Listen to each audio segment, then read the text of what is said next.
I still remember the smell of vanilla cake and the clinking of champagne glasses that night. My mother's 55th birthday was supposed to be a celebration, but for me, it became the sharpest wound of my life. The house was crowded with relatives, neighbors, and old friends.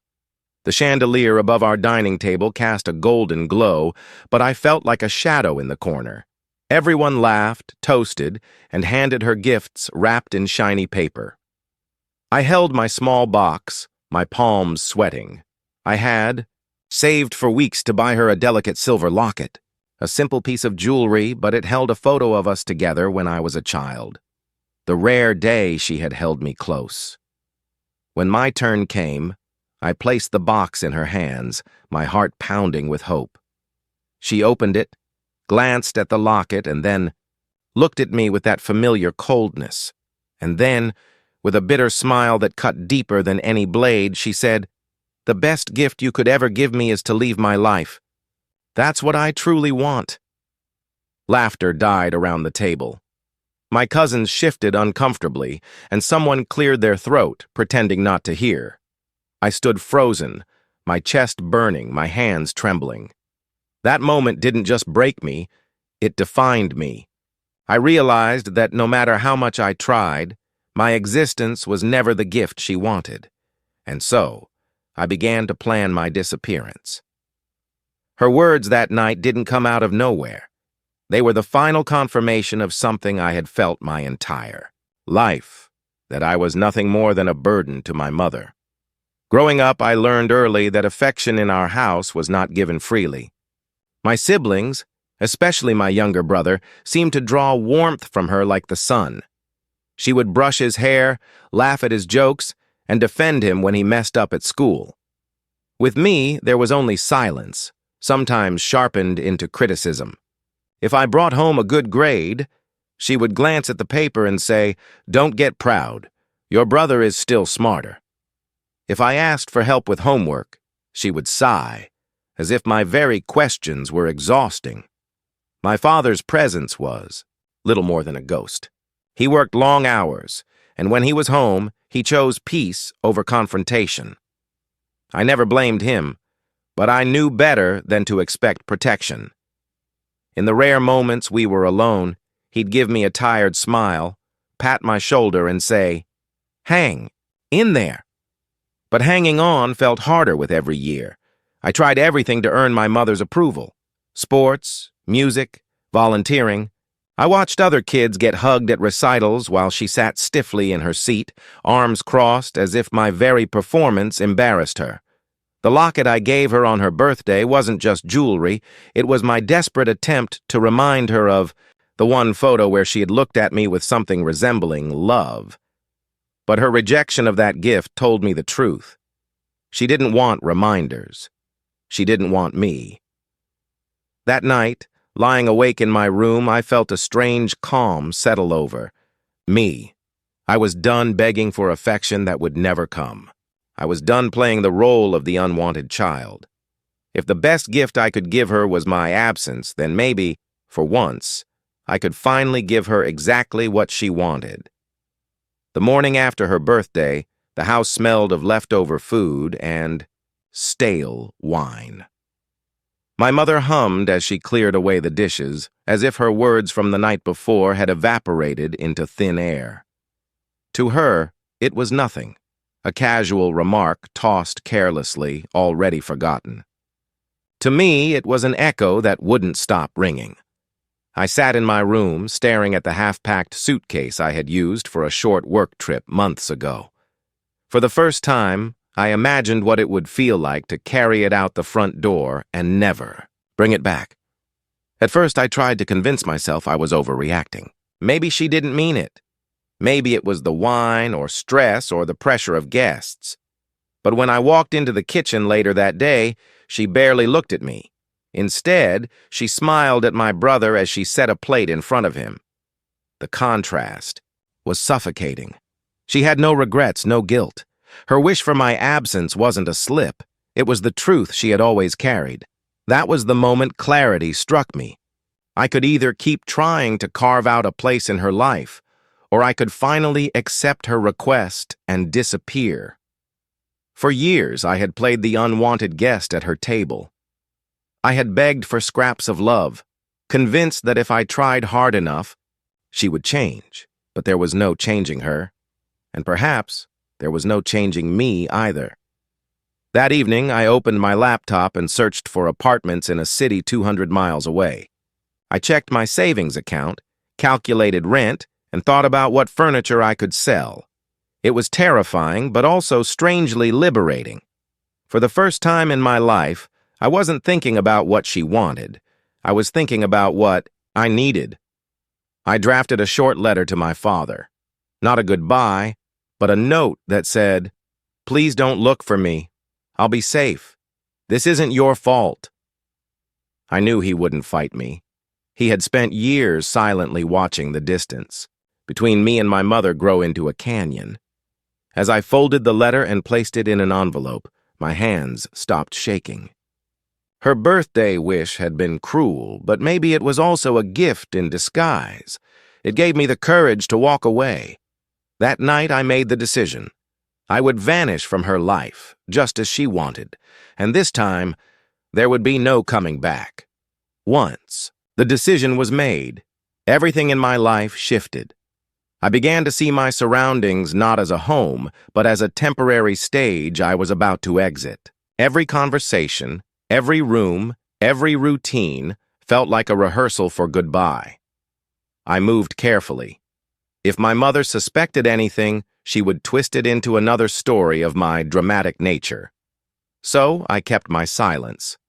By day, I acted as though nothing had changed. By night, I planned. I started with the basics, documents. My passport, birth certificate, social security card, things easily misplaced in a cluttered drawer, suddenly became my lifelines. I slipped them into a folder and hid it beneath old sweaters at the back of my closet. Then came money. I had always kept a small savings account, something I'd built from summer jobs and overtime shifts. It wasn't much, but it was enough for a deposit on a modest apartment and a few months of rent. Quietly, I transferred what I could into a separate account, one she couldn't touch, one she didn't even know existed. Packing was trickier. I couldn't just walk out with suitcases without raising suspicion. So, I began small. A few books disappeared from my shelves. My favorite jacket found its way into the trunk of my car. Over 2 weeks, I smuggled pieces of my life out in fragments, leaving my room looking deceptively intact. The hardest part was the letter. I wrote and rewrote it until the pages blurred with crossed-out sentences. I wanted my father to know I loved him, that I wasn't running from him. But how could I explain decades of silence, of cold stares, of a birthday wish that finally shattered me? Eventually, I left the letter simple. "Dad, I'm safe. I need distance. Please don't worry." On the outside, I smiled through dinners, made small talk with relatives, even wished my mother good night as though I wasn't plotting my escape.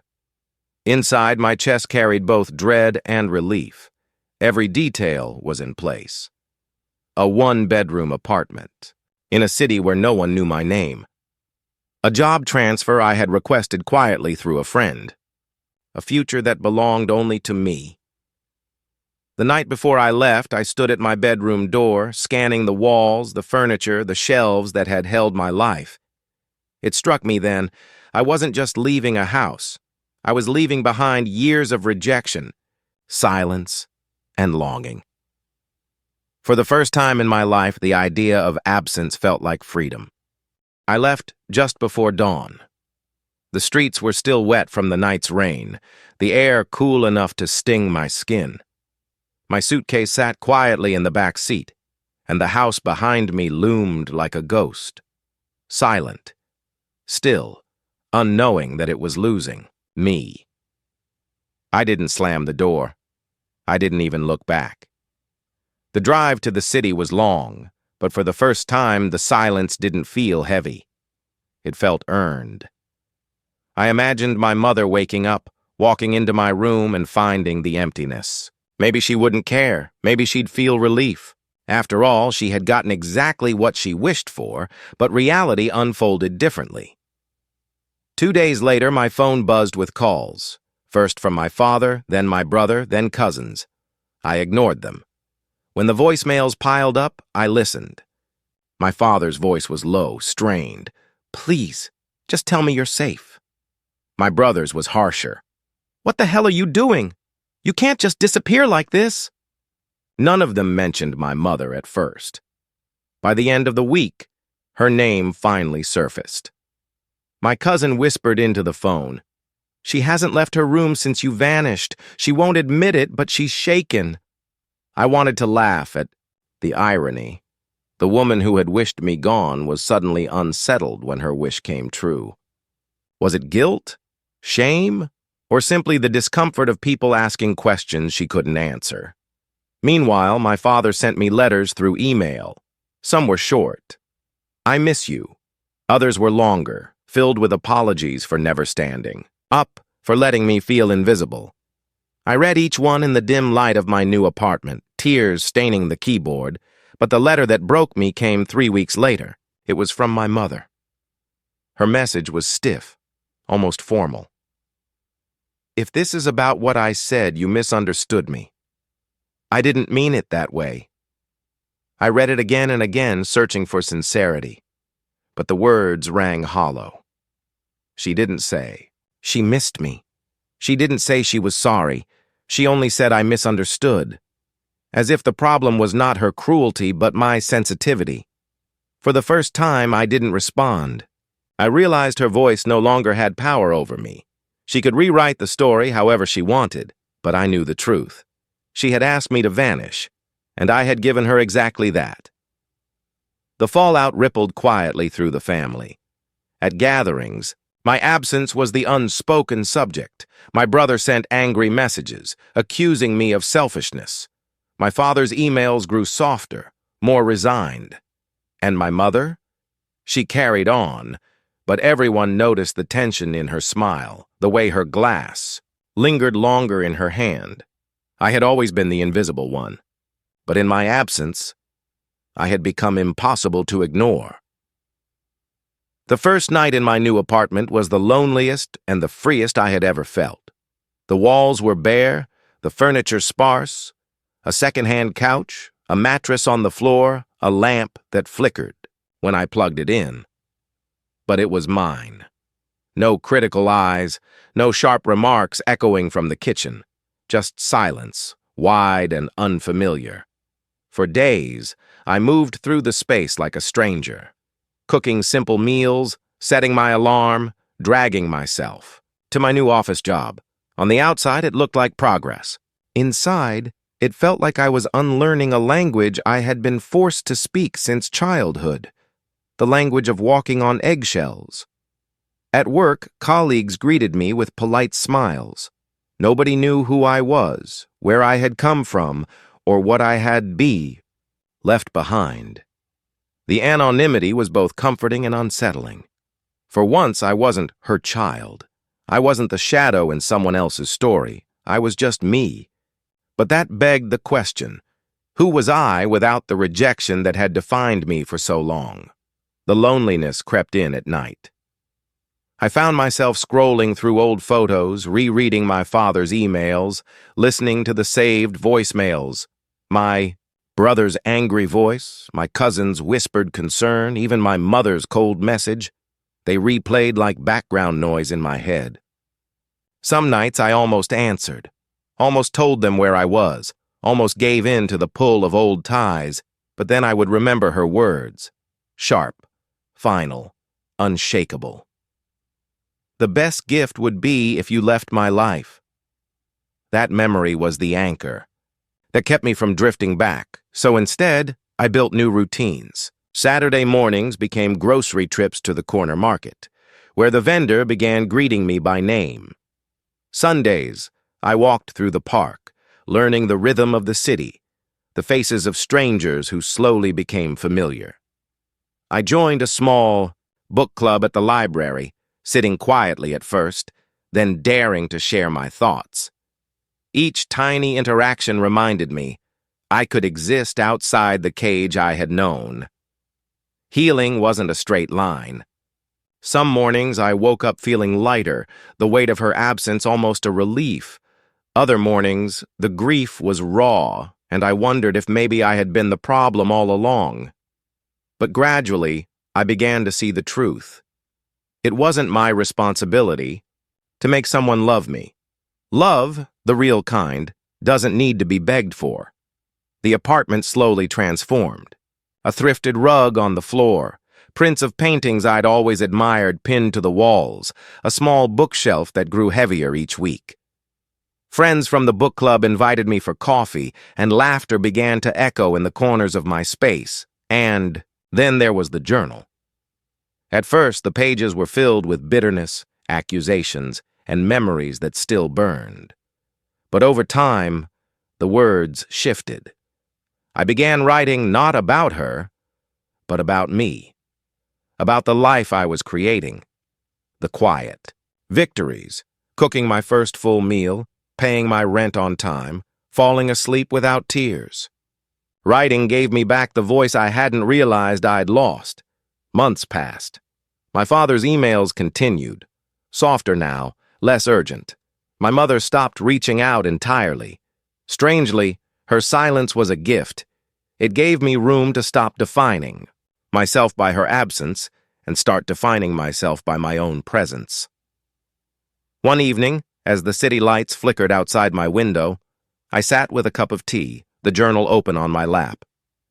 For the first time in years, I didn't feel like a burden, or an afterthought, or an unwanted shadow. I felt like a person learning how to breathe again, and maybe that was enough. It had been nearly a year since I vanished. By then, my apartment felt like home. Plants lined the windowsill, the bookshelf overflowed, and the couch had grooves shaped by quiet evenings with tea and novels. I had carved out a life that felt real, if fragile. Then one Tuesday evening, there was a knock at my door. At first, I thought it was my neighbor borrowing sugar again, but when I opened it, I froze. Standing there, tired-eyed, was my father. For a moment, neither of us spoke. He looked older than I remembered, lines etched deeper into his face, his hair grayer. His suit, once pressed and polished, hung a little, loose. But his eyes searched mine with the same quiet desperation I had read in his emails. "Can I come in?" he asked softly. I should have said no. I should have closed the door and protected the fragile peace I had built. But instead, I stepped aside. Inside, he looked around my apartment as if cataloging every detail. The rug, the books, the mismatched mugs. "You've made a life," he said finally, his voice breaking on the last word. I didn't know how to respond, so I busied myself with pouring water into a glass. My hands shook. He sat down carefully, like a man carrying too much weight. "I need to tell you something," he began. "Your mother, she hasn't been the same since you left." I laughed, bitter and sharp. "She got what she wanted." He winced but didn't argue. "She says things she doesn't mean. Always has. But when you left, He broke off, staring at his hands. It broke something in her, and in me too. Anger rose in me, hot and unrelenting. "Do you hear yourself? She told me the best gift I could give her was to disappear. And now you want me to feel guilty because I did?" He looked up, eyes wet. "No, I don't want you to feel guilty. I don't want to lose you too." The room went quiet. My heart battled itself. Part of me wanted to fold into his arms, to forgive, to return. The other part screamed that this was how the cycle began again, their needs eclipsing mine, their pain overshadowing my own. I sat across from him, clutching the glass of water, my knuckles white. "Dad, I love you, but I can't go back. Not to her, not to that house." He nodded slowly, as if he had expected the answer but still hoped for another. "I understand," he whispered. "I just needed to see you with my own eyes, to know you're really okay." For the first time, I saw him not as the silent bystander of my childhood, but as a man bound by fear, by years of appeasement, by his own quiet failures. Maybe he had been a prisoner too, just of a different kind. When he finally stood to leave, he placed a trembling hand on my shoulder. "Whatever happens," he said, "you'll always be my child, and I'll always be here." After he left, I sat in the silence, the glass of water untouched on the table. My world felt shaken, my hard-won peace cracked open. Yet beneath the storm of emotions, one thing was clear. The past had found me, and now I had to decide what to do with it. The night after my father's visit, sleep refused to come. His words echoed in my head. His quiet confession of loss, his plea that I not vanish from his life as well. For hours, I turned the choice over in my mind. Part of me longed to step back into that world, if only for him. But the thought of returning to my mother, to the coldness that had shaped every corner of my childhood, filled me with dread. I had built too much, healed too much, to shatter myself again for someone who had never wanted me whole. By morning, the answer was clear. I couldn't give her what she wanted anymore. Neither my suffering nor my silence. The best gift I could give now was to myself, permission to live, fully and without apology. I sat at my desk and wrote a letter. Not to my mother.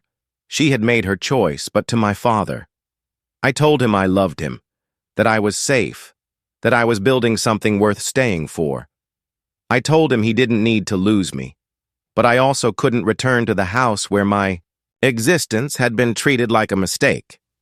"Maybe one day," I wrote, "we can meet in the middle, not in her shadow, not in my absence, but in a place where we can both breathe freely." I sealed the envelope and felt a strange peace wash over me. For the first time in years, I wasn't reacting to their choices. I was making my own. Life went on, slowly but steadily. My little apartment filled with laughter from new friends, with books and recipes, and the kind of ordinary joys I had never known before. I no longer woke up dreading the weight of another day. Instead, I began to dream about the future, my own future, not borrowed or dictated. Sometimes, in quiet moments, I thought of my mother, of the sharpness in her voice, the way her eyes had always skimmed past me. I wondered if she regretted what she said, or if she even remembered it. But I no longer carried those questions like chains. Her rejection had once defined me. Now it was just part of a story I had survived. On the anniversary of the night I left, I sat on my balcony with a candle lit against the dark. I thought about that version of me, the child who begged for love, the young adult who packed a bag and slipped into the unknown.